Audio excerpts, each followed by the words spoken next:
Hello जी। तो पिछले lecture में हमने ये सीखा था कि रिफ्लेक्सिव प्रोनोमिनल्स और रेसिप्रोकल प्रोनोमिनल्स क्या होते हैं, ठीक है, उसमें डिफरेंस क्या होता है। कंसेप्ट सेम है। स के बाद में जो वर्ब आएगा those gets conjugated according to the subject pronoun according to तो हमारा क्या कंटेक्स्ट है, ठीक है। तो अगर रिफ्लेक्सिव प्रोनोमिनल है that always that can either happen between singular और प्लूरल, ठीक है। सारे सब्जेक्ट प्रोनाउंस के साथ वो अप्लाई करता है क्योंकि वो इट डजंट मैटर कि अगर आप वो ग्रुप में बोल रहे हो, फॉर एग्जांपल नू नू लेवों, नू नू लेवों, दैट डजंट मीन कि you are waking each other up, but that just means कि तुम सब सुबह 7 बजे उठ जाते हो, ठीक है। वेरस की रिफ्लेक्सिव प्रोनोमिनल्स में हमने ये बात की थी, जब भी हमने कोई एक्टिविटी बिटवीन टू पीपल या between more than two people, between group करवानी हो, in that case we use verbs which are commonly known as reciprocal pronominals, ठीक है। उसमें क्या होता है कि फॉर एग्जांपल अगर मैं बोलूं कि we write letters to each other, French में उसका बन जाता है नू नू जैक्रीवों, ठीक है। अब इसका मतलब ये नहीं है कि मैं खुद के लिए ही कुछ लिख रहा हूं, बट दैट मीन्स कि we write letter to each others. ये वाले जो हमारे रेसिप्रोकल प्रोनोमिनल वर्ब्स हैं that can also be loosely translated into English as to each other, ठीक है, to do something to each other. So उसकी examples हमने पहले बात कर ली थी, आप प्लीज वर्कशीट देख लेना अगर आपको और एग्जांपल्स और प्रैक्टिस करनी हो। आज के लेक्चर में हम बात करेंगे पैसिव प्रोनोमिनल्स और सब्जेक्टिव प्रोनोमिनल्स के बारे में। ये बहुत ही छोटे ग्रुप हैं, सो इसीलिए एक ही लेक्चर में ये दोनों पूरे हो जाएंगे। So let's talk about that.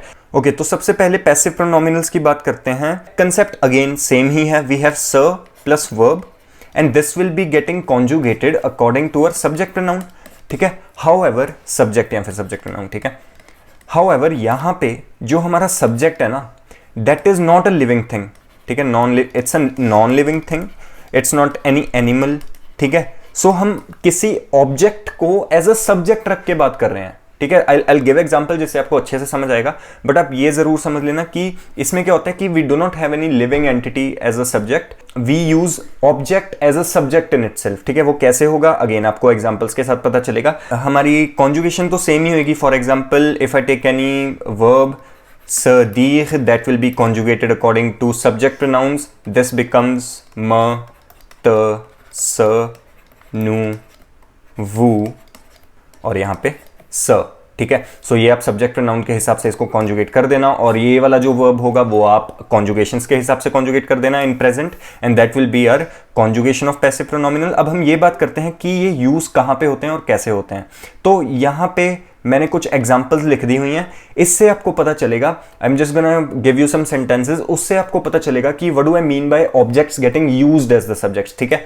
अगर हम इंग्लिश में बोलें this problem gets solved with time, ठीक है। अब हमने किसी ऑब्जेक्ट को, जो प्रॉब्लम जो ऑब्जेक्ट थी उसको हम बोल रहे हैं कि it gets solved with time, ठीक है। उसका फ्रेंच में ट्रांसलेशन क्या होगी, स प्रॉब्लम स रेजू avec du temps, ठीक है। अगेन मैं आपको ये बोलना चाहूंगा कि ये कोई स्पेसिफिक वर्ब्स नहीं है जिसकी मैं आपको लिस्ट दे सकूं, क्योंकि ये बहुत ही लूज कंटेक्स्ट में यूज होते हैं। You don't have to use it in your writing, ठीक है। You don't have to use it actively while you speak. अगर यूज करोगे फिर तो बहुत ही अच्छी बात है, लेकिन ज्यादा इंपॉर्टेंट ये नहीं होते। बट हाउएवर अगर आप ये रीडिंग में कहीं पे देख लोगे तो आपको ये समझ आना चाहिए। सो दैट मीन्स कि जब भी आप देखोगे स, तो आप ये समझ लेना कि ये जो वर्ब है वो स प्रॉब्लम पे ही फोकस ऑन कर रहा है, ठीक है। ऑब्जेक्ट को ही सब्जेक्ट बना रहा है, इसलिए हमारे ये पैसिव प्रोनोमिनल्स हमारे यूज होंगे। So this problem gets resolved with time, ठीक है। मतलब कि जैसे हम इंग्लिश में भी जब हम बोलते हैं ना, the soup is eaten at hot temperature, ठीक है। यहां पे जो हमारा सब्जेक्ट है ये कोई एक्शन नहीं कर रहा। यूजुअली क्या होता है हमारा फ्रेंच में, subject pronoun performs the action which is basically the verb, और वो ऑब्जेक्ट पे एक्ट कर रहा है। This is what happens in our French sentence structurization. But इसमें ये जो हमारा सब्जेक्ट है ये किसी ऑब्जेक्ट पे एक्ट नहीं कर रहा, वो खुद पे ही एक्ट कर रहा है और वो खुद ही रिजॉल्व हो रहा है। So this is the case when we use passive pronominals, ठीक है। आपको इसकी और एग्जांपल देता हूं ताकि आपको अच्छे से पता चले। Les fleurs se fanent rapidement en été. The flowers wilt quickly in summer. अब ये जो wilting quickly का प्रोसेस है वो फ्लावर्स पे ही अप्लाई हो रहा है, so that's why we are using passive pronominal, ठीक है। टेक्निकली ये रिफ्लेक्सिव ही है, but again they have just like actual अगर ग्रामेटिकल सेंस में बात करूं, उन्होंने एक अलग टाइप ऑफ प्रोनोमिनल्स बना लिए हुई है जो है पैसिव प्रोनोमिनल, ठीक है।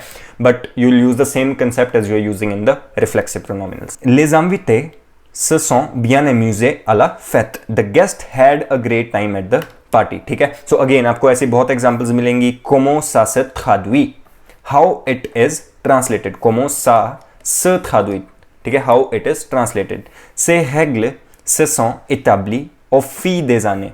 These rules have been established. ठीक है, अब ये establish verb rule पे ही अप्लाई हो रहा है. These rules have been established over the years. So इस केस में हम passive pronominals को यूज करते हैं. I know ये context बड़ा loose सा context है, but आप इसको आप जितनी ज़्यादा रीडिंग करोगे फ्रेंच में, आप जितना ज़्यादा सेंटेंस स्ट्रक्चराइजेशन को समझोगे, कंटेक्स्ट को समझोगे, उससे आपका ये क्लियर होता रहेगा. So this is basically uh passive प्रोनोमिनल.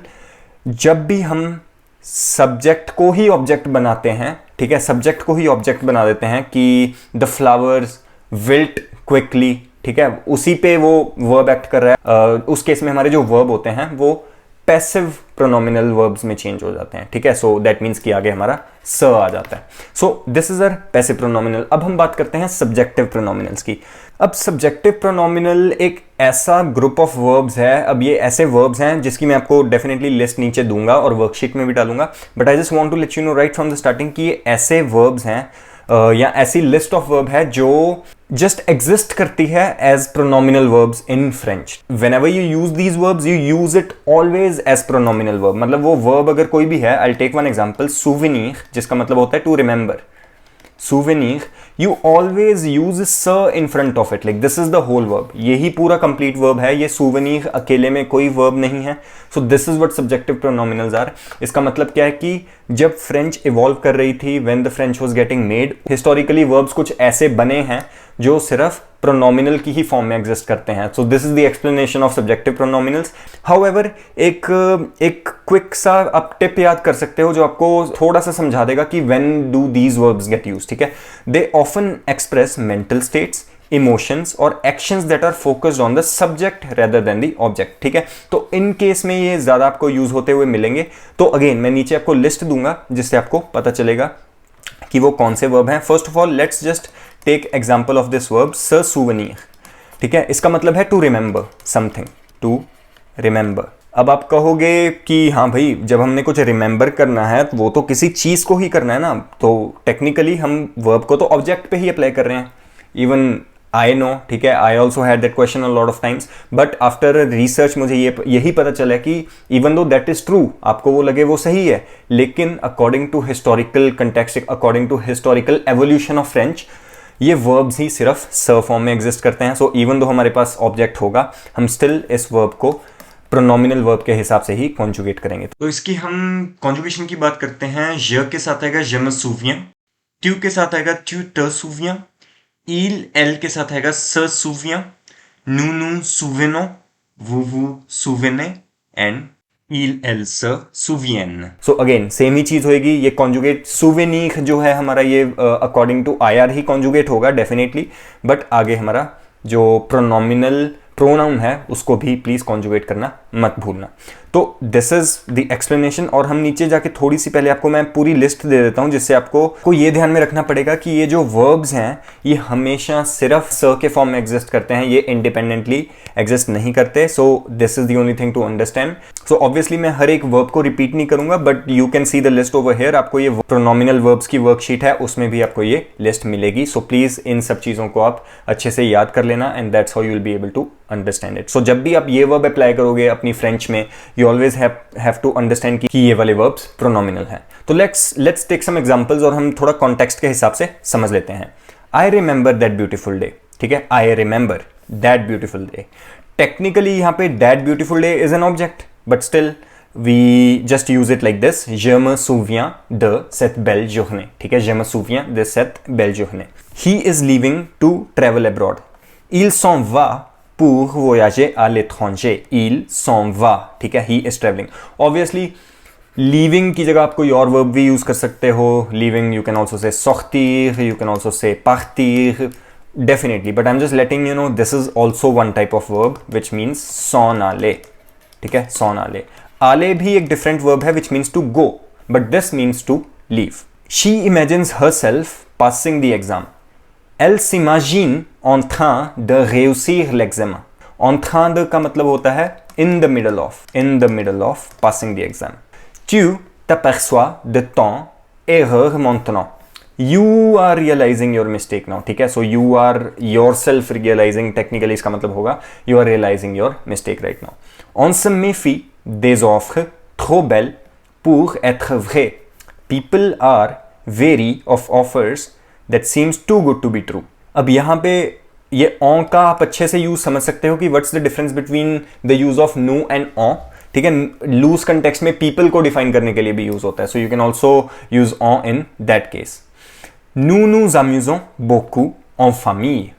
Nous nous amusons, we have a lot of fun as a family. So ये भी एक वर्ब है जो हमेशा सब्जेक्टिव प्रोनोमिनल के तौर पे यूज होगा. They are hurrying not to arrive late.